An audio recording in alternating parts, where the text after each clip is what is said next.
Appel à l'adoration. Chantez à l'Éternel un cantique nouveau. Chantez à l'Éternel, vous tous, habitants de la terre.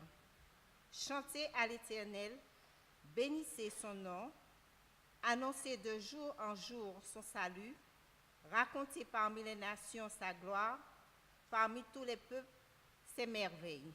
Amen.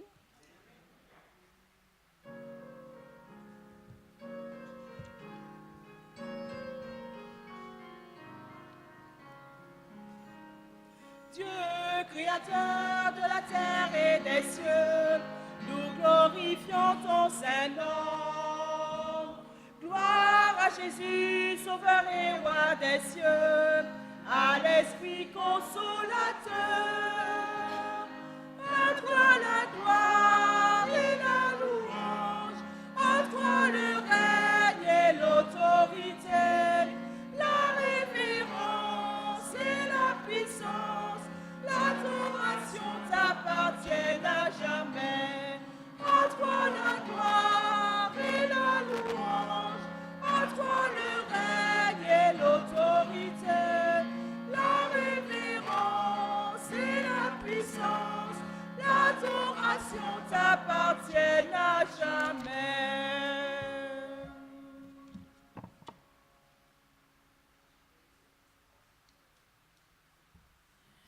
Que le nom de l'Éternel soit glorifié et que sa présence se fasse sentir parmi nous, afin que nous puissions lui offrir ce moment d'adoration et que surtout nous puissions entendre, écouter et vouloir mettre en pratique les instructions reçues. Amen.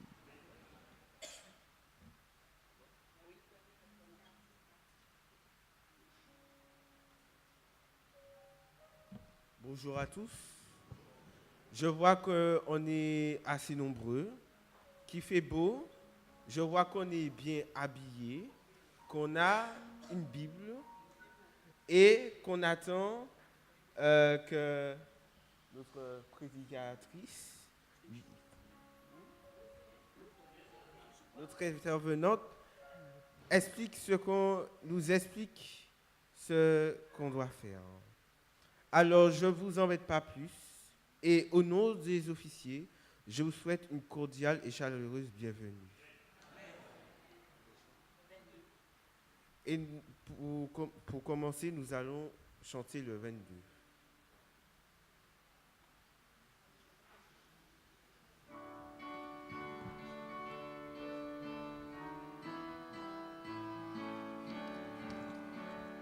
Qui dit au soleil sur la terre d'éclairer tout homme en tout lieu, et qui tourne en lui leur mystère, c'est l'Éternel, c'est notre Dieu, c'est l'Éternel, c'est notre Dieu. Le bleu et le ciel superbe, qui les a tels si beaux bleus, qui vertit les meurons de l'herbe, c'est l'Éternel, c'est notre Dieu, c'est l'Éternel, c'est notre Dieu. Nous pleurons qui nous console, qui veille sur lui en tout lieu, qui nous soutient par sa parole. C'est l'Éternel, c'est notre Dieu. C'est l'Éternel, c'est notre Dieu.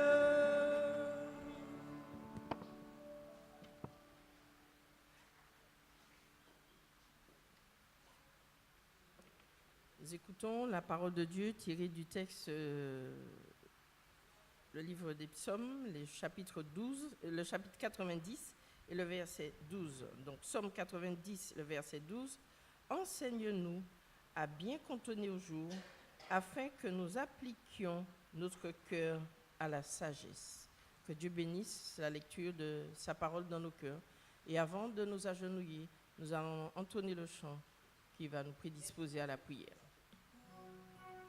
Maître, à tes pieds, je m'incline.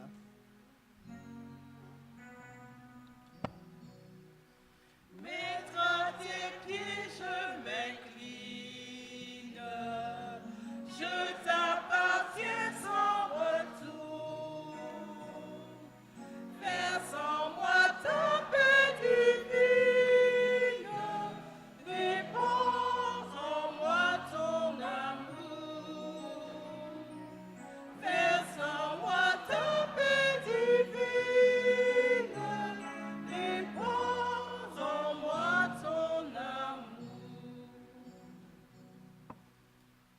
merci Père Saint de ce que tu nous permets d'être en ta maison dans ce matin.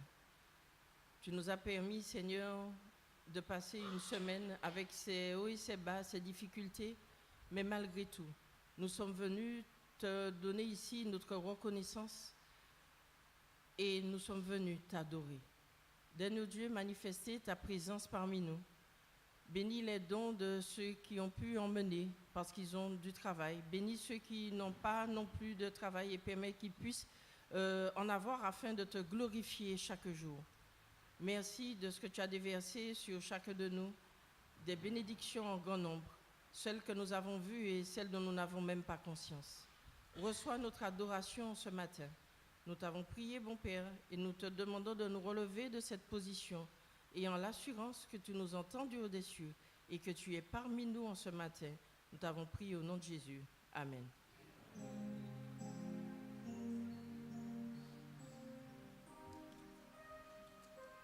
Dieu de bonté, exauce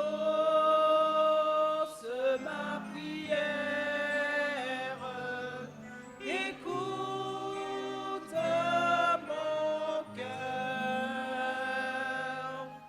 Amen.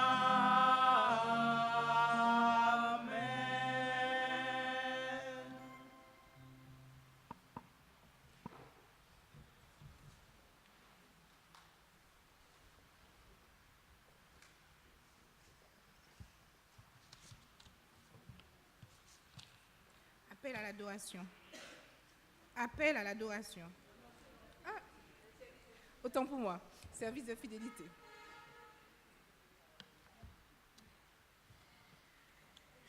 Mettons-nous parfois la dîme et les offrandes dans la même catégorie que les impôts? Si nous avons la chance de gagner un salaire ou une indemnité, nous savons que l'impôt est déduit.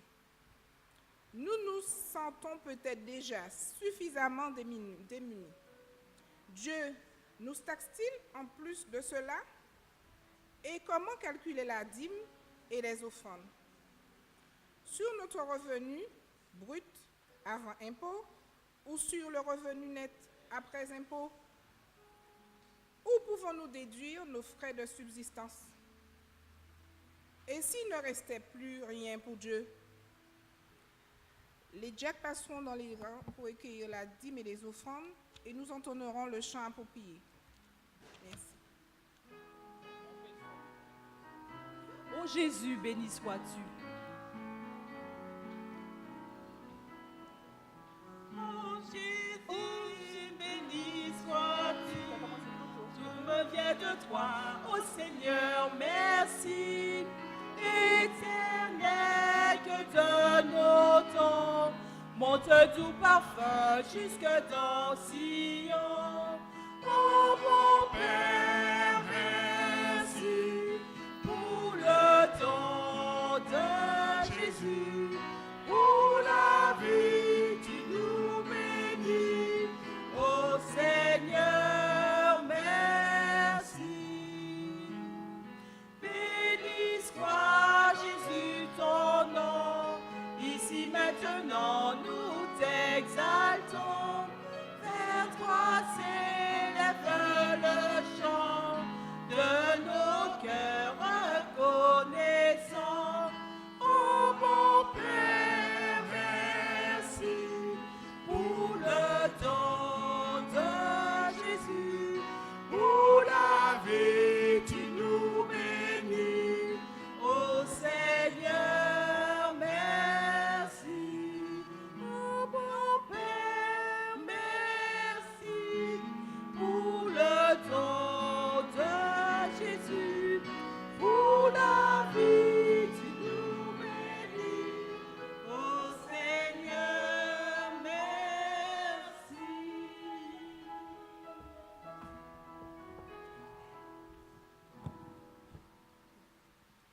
Nouveau trimestre. Dans l'eau fraîche et limpide, je lave mes deux mains, puis à Jésus mon guide, j'accours tous les matins. C'est le chant pour l'histoire des enfants, pour le nouveau trimestre. Armez-vous de votre âme, votre arme, les enfants, votre Bible, le 559, dans l'eau fraîche et limpide. Dans l'eau fraîche et limpide, je lave mes deux mains, puis à Jésus mon guide, j'accours tous les matins. Petit pied, prends garde où tu me conduis. Jésus me regarde partout où je suis. Merci. Je reviens. Voilà, c'est mon tour. Je passe après Laura. Hein. Je sais que Laura a été fantastique, mais vous allez me supporter, d'accord? Alors, c'est un nouveau trimestre. On va donc parler d'un nouveau thème. Et on va parler de quelque chose que ça vous semble tellement naturel que, ma foi, hein? Mais je crois que Dieu a mis dans la nature des choses simples pour nous révéler son amour. Pas vrai? Alors, c'est quoi ça? Oui, mais elles sont comment mes feuilles? Alors, elles sont mortes, elles sont sèches, elles sont jaunes. Pourquoi tu dis que mes feuilles sont laides? Oui. C'est nul. Elles sont nulles, les feuilles? Je te comprends, elles ne sont pas attachées à l'arbre, c'est normal. Mais pourquoi elles sont dans cet état-là? Alors, parce qu'ils sont tombés de l'arbre, c'est vrai. Et puis, oui, mais pourquoi encore? Qu'est-ce qui a fait? Non, tu dois dans péché, tu vas trop loin, toi. Oui, pourquoi ils sont comme ça? Oui, Doudou. C'est pas bon. Mais si c'est bon, on peut faire des choses avec quand même. Alors, pourquoi ils sont comme ça? Parce qu'il fait chaud. Parce qu'il fait chaud. Et quand il fait trop chaud, les arbres, pour survivre, ils sont obligés de faire quoi? Mais oui, de perdre leurs feuilles. Eh bien, ces malheureuses-là, voilà. L'arbre a dû se débarrasser d'eux parce que l'arbre ne pouvait pas subvenir à leurs besoins. Tout simplement parce que quand il fait chaud, il manque quoi? Eh bien oui, il manque de l'eau. Quand il manque de l'eau, que fait la nature? Eh bien, la nature est obligée de s'adapter. Et puis, vous avez plein d'arbres qui perdent leurs feuilles. Je suis sûre et certaine que si je vous demande, est-ce qu'autour de vous, vous n'avez pas des endroits qui sont desséchés? Pas vrai? On regarde déjà là, ouais. Et à Bellefontaine. Mon Dieu. Le feu, du feu. Pourquoi? Tout simplement parce qu'on est... Comment on appelle comment on appelle? On est en carême. On est en carême. Donc, quand il manque de l'eau, c'est compliqué. Pas vrai? Bon. L'eau, oui, Doudou. Non, laisse. Alors, les arbres ont besoin d'eau, mais nous avons encore plus besoin d'eau que les arbres. Jésus qui nous a créés, comment il a fait ça? Allez, on va réfléchir. Les grands, j'ai besoin de vous. Quand Jésus s'est dit, et si je m'occupais de la terre? Il a dit quoi dans sa parole? Au commencement, Dieu créa les cieux et la terre. Mais est-ce qu'il y a déjà l'eau là? Dans ce verset-là, est-ce qu'on parle déjà de l'eau? Non, c'est celui qui vient après. Alors, celui qui vient après nous dit quoi? Oui, que la terre était informe et vide, qu'il y avait de l'abîme, des ténèbres, et puis, qu'est-ce qui était à la surface? Qu'est-ce qui se mouvait à la surface de l'eau? L'Esprit de Dieu. L'Esprit de Dieu qui était en train de réfléchir pour voir comment il allait faire. Pas vrai? Mais l'eau était là. Pas vrai? Pourquoi? Est-ce qu'on peut vivre sans eau? Non, on ne peut pas. On peut rester sans manger. Et pourquoi on ne peut pas rester sans boire? Pourquoi on ne peut pas rester sans boire? Parce qu'on va... Alors, dis-moi ça, dis-moi ça. Tu vas sécher, tu vas mourir. Alors, parce qu'on va se dessécher et qu'on va finir par mourir. Je t'écoute. Oui. Les feuilles sont molles. Oui, certaines. Oui, des fois. Oui, c'est vrai. Parfois, parfois. Par contre, autant Jésus... Alors, je vais vous montrer, je vais vous demander de regarder. Dans la nature, Dieu a créé plein d'animaux, plein d'animaux. Alors, quel rapport l'hippopotame a avec l'eau et l'éléphant? Ils sont grands, ils sont immenses, ils sont parfois dangereux, mais ils ont une fragilité. C'est laquelle? Ah, s'il n'y a pas d'eau, dans quel état ils sont? Ils ne peuvent pas, ils en ont besoin, parce que malgré le fait que ce soit des animaux costauds, ils ont besoin de l'eau pour leur peau, parce que la peau se dessèche quand il n'y a pas d'eau. Mais nous, qu'est-ce que Dieu a fait pour nous? À part nous donner de l'eau physique, on n'a pas besoin d'autre chose pour se développer, pour grandir. Qu'est-ce qu'il nous a promis, Jésus, concernant l'eau? Ah, vous voulez savoir? Et si on cherchait dans la Bible, c'est qui ces gens-là qui viennent sans âme? Monsieur Elias, votre âme est où? Monsieur, où est ton âme? Où est ton âme? Les grandes là, vous êtes trop grandes pour venir avec votre âme. Allez, on cherche. Dans Jean 4, verset 14, c'est vrai, c'est nécessaire. Si on n'a pas cette eau-là, on ne peut pas vivre. Mais il y a une eau qui est encore plus extraordinaire. Celle dont on a le plus besoin, Jean 4, verset 14. Jean 4, verset 14, oui, je t'écoute. Mais celui qui boira de l'eau que je lui donnerai n'aura jamais soif. Et l'eau que je lui donnerai deviendra en lui une source d'eau qui jaillira jusque dans la vie éternelle. Alors, qu'est-ce que Jésus nous promet? De l'eau, mais est-ce que c'est de l'eau qui va disparaître au carême? Non, cette eau-là, elle va nous régénérer tellement que finalement, on va arriver où? On va arriver? Dans la vie éternelle. Dans la vie éternelle. On va monter au ciel avec Jésus. Et puis à ce moment-là, on aura l'occasion, Audrey, mets-lui l'image pour moi. On aura l'occasion de voir de l'eau qui jaillit du trône de la grâce. Et effectivement, en regardant l'eau seulement, on se sent déjà rafraîchi. Pas vrai? Nous avons un Dieu formidable qui prend soin de nous. Pas vrai? Oui. Pourquoi tu m'as dit mais? Mais quand on sera au ciel, il y aura un arbre qui va faire chaque fruit à chaque... Mais bien sûr qu'on va avoir des arbres qui vont pousser et puis donner des fruits. C'est normal, il y a de l'eau. Donc quand il y a de l'eau, l'arbre, il profite, il se développe. Et puis il y a plein de fruits. Bon, c'est pas grave, ça ne peut pas passer, mais c'est pas grave. Donc, nous allons remercier Dieu. Nous allons remercier Dieu, Monsieur Elias. Voilà. Pour cet élément qu'il nous a mis, qu'il a placé autour de nous, pour nous les grands, pour nous les petits. Elias, je t'attends. Voilà. Merci. Les grands, c'est gentil. C'est bon? On y va? On répète. Seigneur Jésus, nous voulons te remercier parce que tu prends soin de nous. Merci pour l'eau physique, mais surtout merci pour l'eau spirituelle que tu déverses en nous.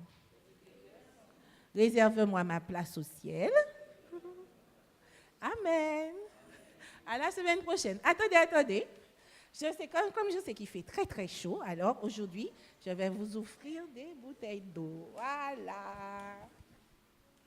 Allez, on prend.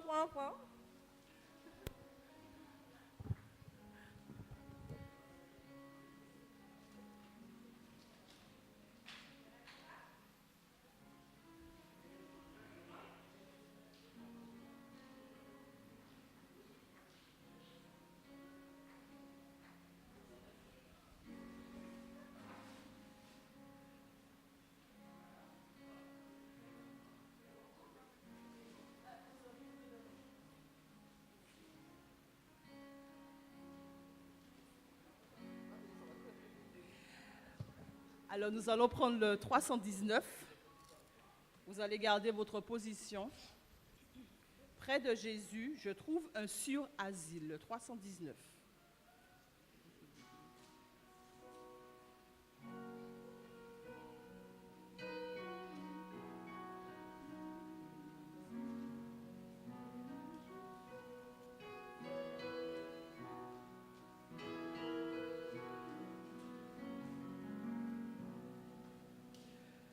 Près de Jésus, je trouve un sur-asile. Jésus, mon ciel est parfois menaçant.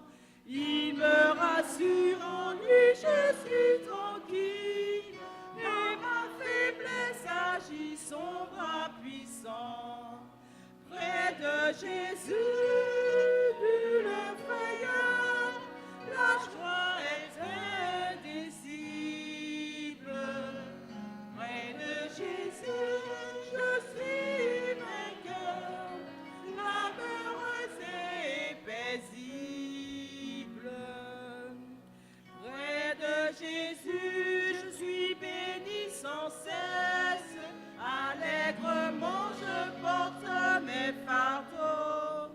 Un mot de lui dissipe ma tristesse, et son amour me donne le repos. Près de Jésus, nulle frayeur, la joie est indicible. Près de Jésus, je suis vainqueur, labeureuse et paisible. Près de Jésus, douceur infinie, je veux marcher heureux jour après jour, jusqu'à la fin du combat de la vie, en lui goûter un éternel amour. Près de Jésus, nulle frayeur, la joie est indicible. Près de Jésus, je suis vainqueur, labeureuse et paisible.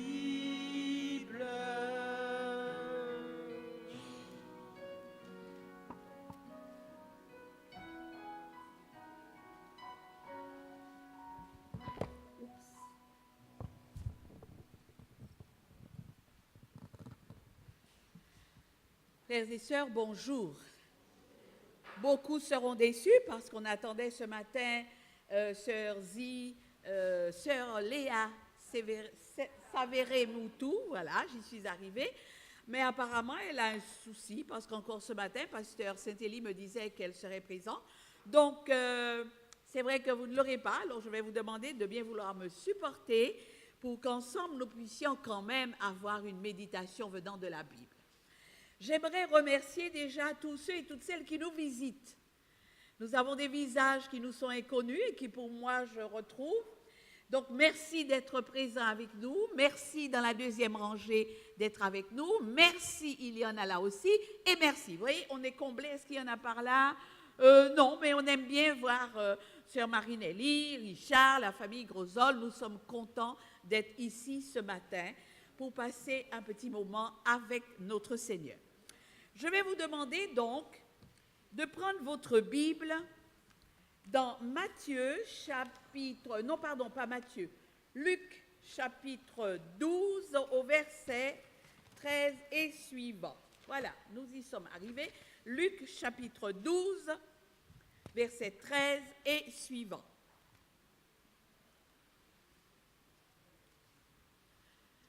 Nous n'avons de cesse à répéter que constamment, la population du temps de Jésus le suivait parce qu'ils avaient un besoin. Ils avaient besoin d'être libérés des oppresseurs quand on arrive à chasser les Romains. Donc, ils avaient trouvé en Jésus un bon leader, quelqu'un qui parlait bien à la foule, quelqu'un qui pouvait guérir les malades. Donc, si on part en guerre, les soldats blessés seraient guéris. Quelqu'un qui pouvait nourrir la foule. On n'avait même pas besoin de faire de réserve, puisque avec un tel leader, la nourriture était déjà donnée. Et quand les soldats allaient mourir, chose époustouflante et le luxe du luxe, le leader, Jésus, pouvait aussi ressusciter. Donc, le peuple juif à cette époque s'est dit ça, il faut que nous le nommions roi et qu'il soit placé à notre tête. Seulement Jésus, lui, avait un autre projet. Il avait l'intention de placer le royaume de Dieu, de placer le royaume des cieux et non pas instituer un royaume terrestre là sur place. Mais dans Luc chapitre 12, à partir du verset 13, on réalise que dans la foule, il n'y avait pas que des personnes qui souhaitaient être libérées des Romains. Il y avait des personnes qui suivaient Jésus parce qu'ils avaient un besoin particulier. Verset 13. Quelqu'un dit à Jésus, du milieu de la foule, « Maître, dis à mon frère de partager avec moi notre héritage. » Quel culot ce monsieur avait. En principe, quand on a un tel problème d'héritage, on est discret. On ne veut pas que les autres le sachent. On va se montrer, on va chercher les renseignements, mais on est un petit peu gêné. On n'en parle pas. Tandis que là, on trouve un inconnu, puisqu'il ne porte pas de nom, on trouve un inconnu qui va interpeller Jésus directement et à haute voix pour lui demander de bien vouloir régler un problème d'héritage. J'oserais dire, oh la honte! Dans un premier coup, tout le monde est au courant de son problème. Et quel problème? Son frère aîné lui refuse sa part de bien. Parce qu'à cette époque, il y avait des lois qui géraient le problème d'héritage. C'est vrai que le fils aîné recevait le droit d'aînesse, c'est vrai qu'il recevait 2 fois plus que les autres, mais les autres recevaient aussi. Là, on a un problème grave. Le fils aîné refuse de lui faire justice. Et là, à haute voix, il met le problème familial en public, sur la place publique. Alors, Jésus va répondre au verset 14.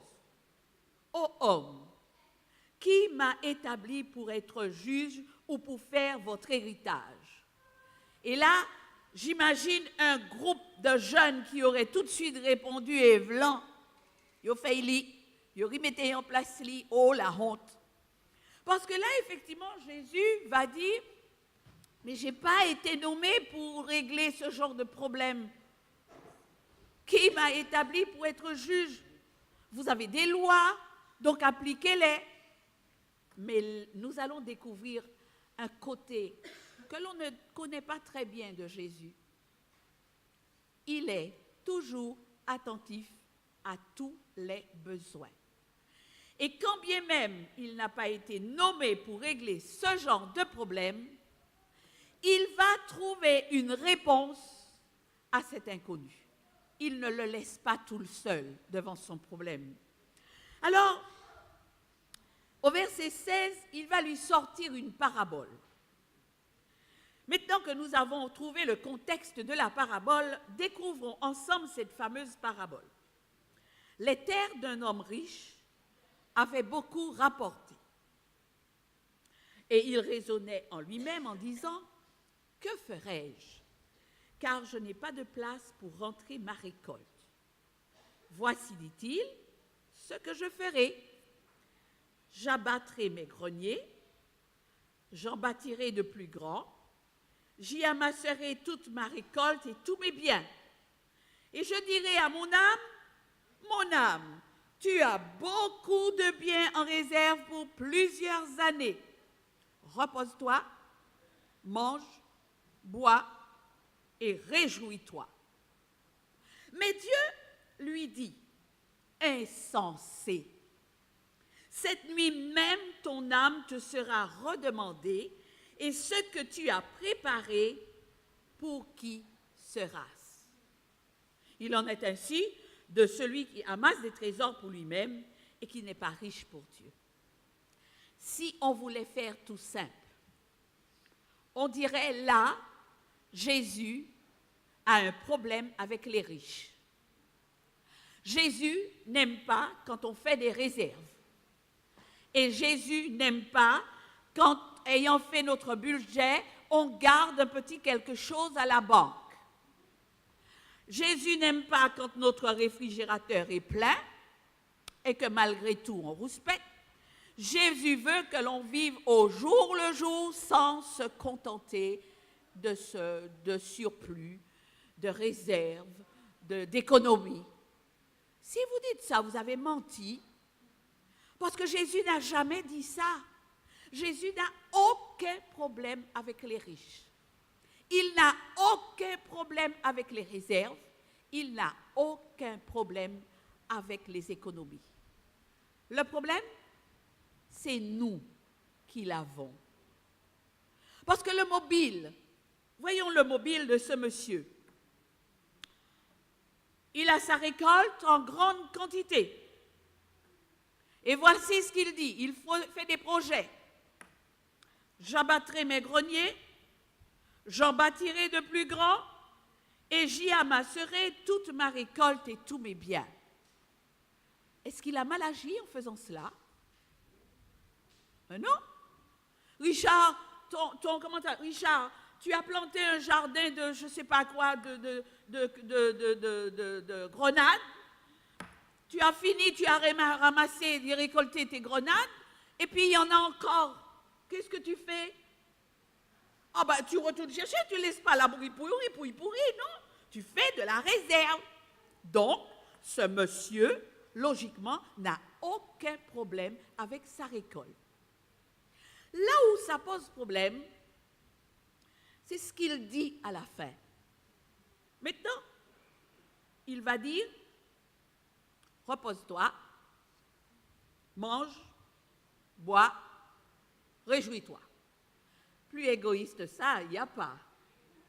Eh bien, repose-toi, donc tu ne fais plus rien.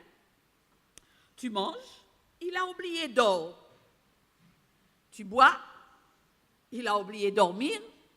Et puis il dit, réjouis-toi, faisons la fête.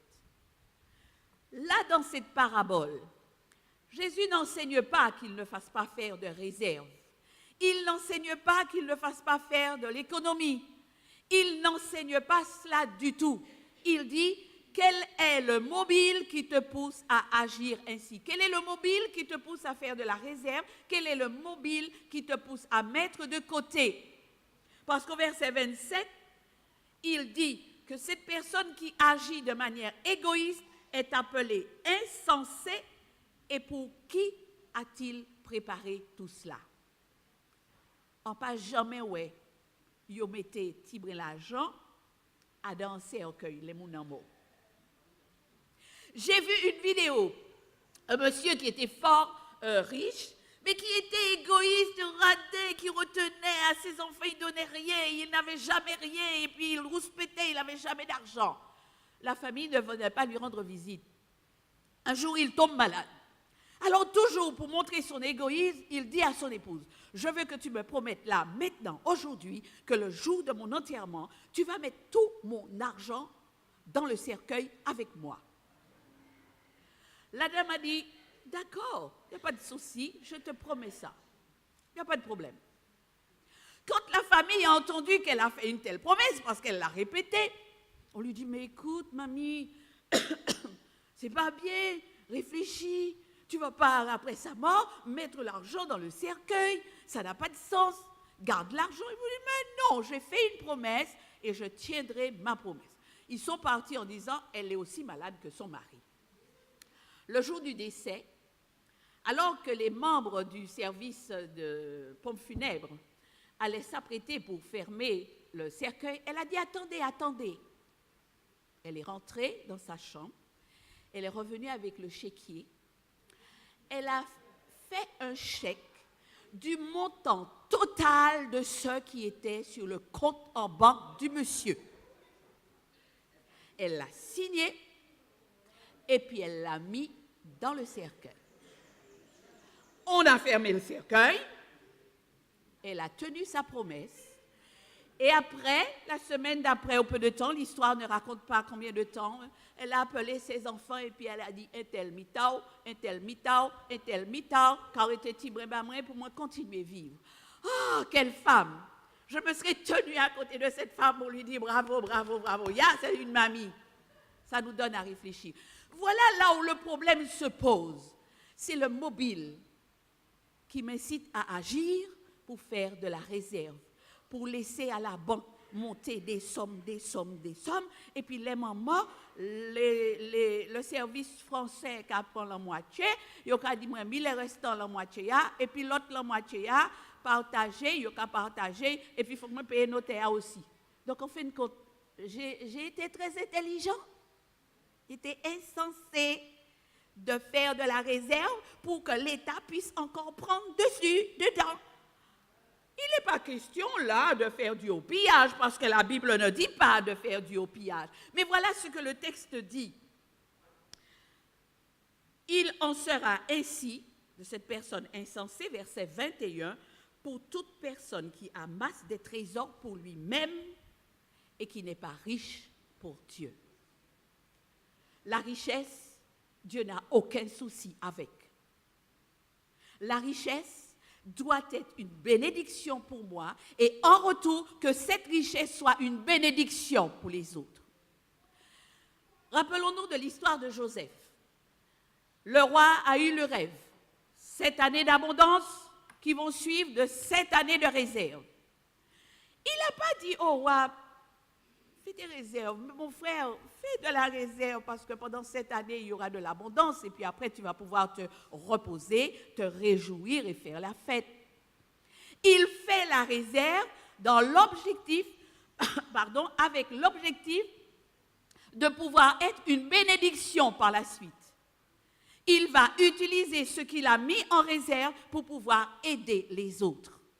Même son peuple, ses parents, ont eu l'occasion de venir jusqu'en Égypte pour pouvoir bénéficier de cette réserve qui était là, placée dans les greniers. Je répète, Dieu n'a aucun problème avec le riche. Dieu n'a aucun problème avec les économies posées à la banque. Dieu n'a aucun problème avec ce que nous faisons avec notre argent. Seulement, Dieu a un problème quand il nous dit « Pour qui as-tu fait tout cela ?» Donc la question ne serait pas de se dire « Combien j'ai ?» mais la question est de se poser « Combien j'ai, c'est vrai ?» et dans ce que j'ai, comment vais-je faire pour aider quelqu'un? La campagne de collecte annuelle va donc commencer dès aujourd'hui. Nous avons un objectif de 1 000 €. J'étais assise là et après avoir entendu Claudine, je me dis, nous avions parlé de 25 € par personne.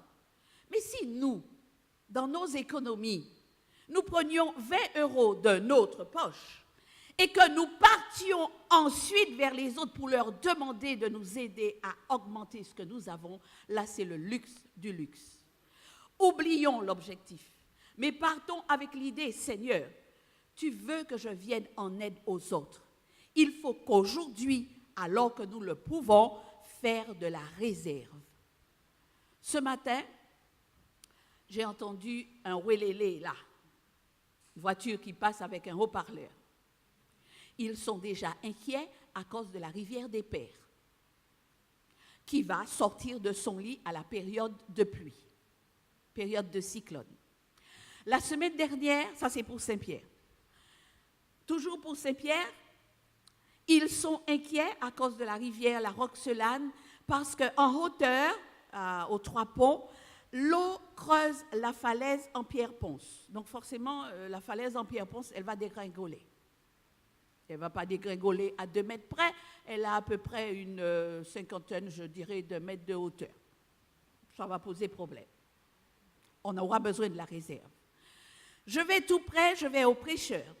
La semaine dernière, mon frère me disait qu'il était debout devant la maison, la cité Poï, le long de la rivière, et ils entendent, parce qu'ils étaient plusieurs, ils entendent le bruit de la falaise qui tombe comme un gros bruit de tremblement de terre. La terre, elle est là, sous la falaise. Il n'y a pas de pluie, il n'y a pas d'eau. Mais quand l'eau va encore revenir, parce que la saison des pluies, nous savons, ce matin, nous avons découvert dans notre étude qu'il y a un cycle qui revient. D'accord? Un temps pour chaque chose. Donc, la saison des pluies, elle va revenir. Et quand elle va revenir, tous ces matériaux qui se sont accumulés vont forcément chercher à descendre et s'en aller. Je ne dis pas que c'est ce qui va se passer. Je dis tout simplement qu'aujourd'hui, alors que nous sommes dans le calme, nous devrions nous aider et faire en sorte que nous ayons de la réserve. Le secours adventiste sert plus de 500 repas par jour, repas chauds, alors que nous sommes dans le calme. Les vêtements, nous sommes un petit peu insensés et fous. On les brûle avec leur étiquette, ils sont encore tout neufs. On est un petit peu insensés et fous. Ce serait sage et judicieux pour nous de nous remettre en question et puis nous dire, Seigneur, alors que les choses, je sais, seront difficiles, aide-moi s'il te plaît à ne pas me montrer égoïste, à ne pas fermer mes mains, mais à prendre en moi pour pouvoir dire, il faut que je puisse aider le secours adventiste à faire de la réserve. Pardon. Joseph a donné un conseil judicieux au pharaon. Pendant que nous en avons, faisons de la réserve. Pendant que nous avons, frères et sœurs, si vous voyez votre tôle de maison qui est déclouée, clouée actuellement, maintenant, pas attendre les vents à souffler en l'air, vous, pour monter en l'air pendant le vent, pour aller clouer. Ça peut arriver qu'il cloue à partir ou pas, ouais. Mais si déjà, où est le problème là? Pas attendre les vents arriver pour régler le problème là. D'accord? Soyons des personnes réfléchies. Dieu n'a rien contre les plans. Au contraire, il veut que je fasse des plans et des projets pour l'avenir, puisque je sais que le cycle revient. Maintenant, il faut savoir que notre vie spirituelle ne dépend pas de notre richesse, fût-ce même si je suis dans l'abondance. Bah oui. Si je suis dans l'abondance, tant mieux, bravo, amen, félicitations mon frère, très bien, ma sœur, très bien, tu as pu gérer, ok, c'est bien.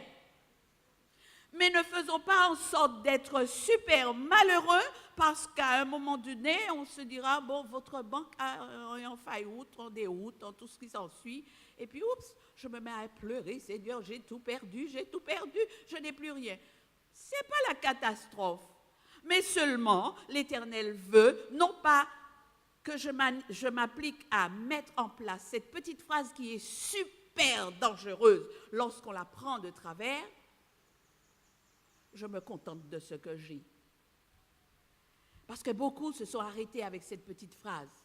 Je me contente de ce que j'ai. Je ne fais pas de projet. Je ne fais pas d'avenir. Je me contente de ce que j'ai. Sauf que dans « je me contente de ce que j'ai », l'Éternel me dit, dans ce que tu as aujourd'hui, tu devras aujourd'hui faire de la réserve pour demain. Donc, je me contente de ce que j'ai. D'accord? Je ne vais pas me rendre malade pour envier ceux qui en ont déjà, mais avec ce que j'ai, il va m'apprendre à gérer pour que je puisse faire de la réserve pour demain. Frères et sœurs, le secours adventiste a besoin de notre aide, là, maintenant, chaque année. D'ailleurs, certaines personnes attendent notre passage. Et quand nous ne passons pas, ils font la remarque. Eh bien, l'année passée, ou pas fini, on était qu'à attendre nous. Le mot est revenu. D'accord? Donc, frères et sœurs, Job avait beaucoup. Il a tout perdu. Mais comme il était un bon gestionnaire, l'Éternel lui redonne à nouveau. Et c'est ce que nous devrions retenir. Dans ma manière d'agir, dans ma gestion, parce que c'est un mot qu'il faudra employer sérieusement, dans ma gestion, je dois faire de la réserve, de l'économie. Maintenant, l'histoire de Job ne s'arrête pas à la souffrance. Nous disons bienheureux ceux qui ont souffert patiemment. Vous avez entendu parler de la patience de Job et vous avez vu la fin que le Seigneur lui accorda, que leur Seigneur est plein de miséricorde et de compassion. Quand nous donnons pour le Seigneur, il bénit en retour. Il ne laisse jamais son enfant à mendier jusqu'aux os sa nourriture. Il y a toujours quelque chose pour un enfant de Dieu. Soyons avec ceux et celles qui feront de cette campagne d'évangélisation, oui, c'est une campagne d'évangélisation particulière, qui feront de cette campagne d'évangélisation un moment où on va montrer un autre côté, un autre aspect de Jésus-Christ, notre Sauveur, celui qui nous aime, qui prend soin de nous et qui nous dit gentiment, je vais relire le texte de Daniel, chapitre 12, verset 3, « Ceux qui auront été intelligents brilleront comme la splendeur du ciel, et ceux qui auront enseigné la justice à la multitude brilleront comme les étoiles à toujours et à perpétuité. » Nous ne sommes pas à acheter Dieu. Nous allons aider les autres, et pour pouvoir aider les autres, nous allons permettre au Secours adventiste de faire sa réserve maintenant, aujourd'hui, pendant ce mois, afin que, au moment de difficulté, nous sachions où piocher. Bon sabbat à tous et bonne collecte annuelle.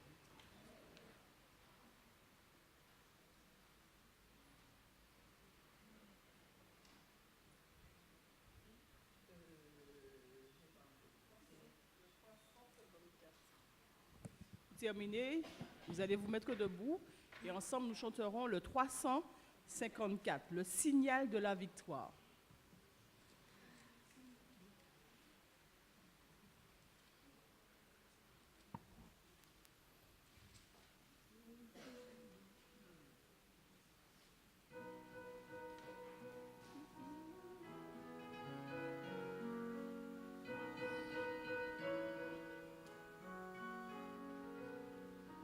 Le signal de la victoire déjà brille aux cieux.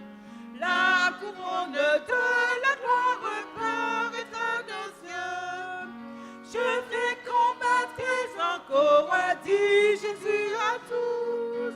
Oui, mon sauveur, je t'implore, je lutte à genoux. Que l'ennemi plein de rage redoute ses plans. Nous ne perdons point courage, Christ est avec nous.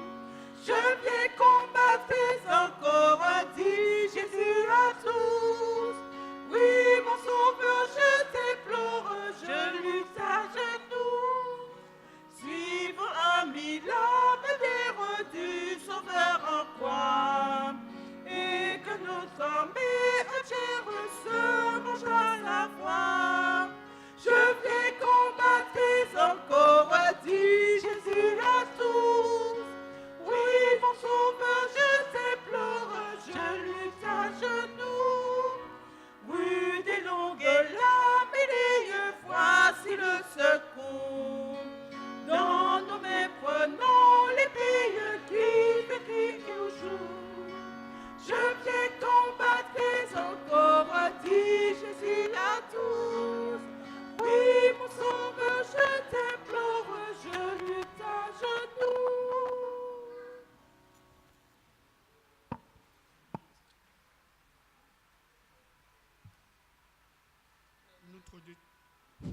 Notre Dieu, notre Père, nous te remercions car tu nous as parlé en ce matin pour nous faire comprendre que tu es à côté de nous afin que nous puissions réussir. Bénis chacun de nous ici présents, chaque jeune, chaque adulte. Et permets, Seigneur, que nous puissions mener cette expérience avec toi et que tu puisses nous conduire à travers nos vies, à travers la collecte annuelle, que tu puisses bénir ton Église, que tu puisses nous assister, nous envoyer avec ta paix et ta grâce. Nous t'avons prié en ton nom pour la gloire de ton Saint-Nom. Amen.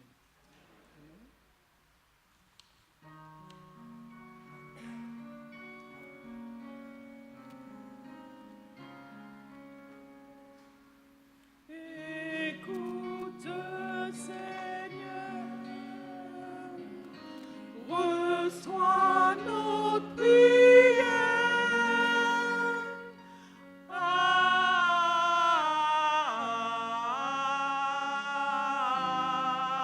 Amen.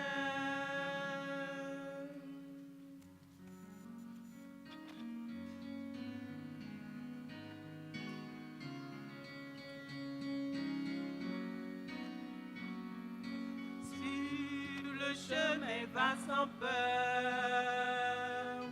car Jésus est devant toi. Il veut être tout sauveur, aussi-le par la foi. Et maintenant saisis la main de ton sauveur, car lui seul te donne l'éternel bonheur. Il a donné sa vie sur la croix, aussi-le par la foi. Un jour Jésus reviendra. Oh, quel immense bonheur! Dans son ciel il te prendra. Aussi-le par la foi. Et maintenant saisis la main de ton sauveur, car lui seul te donne l'éternel bonheur. Il a donné sa vie sur la croix, aussi-le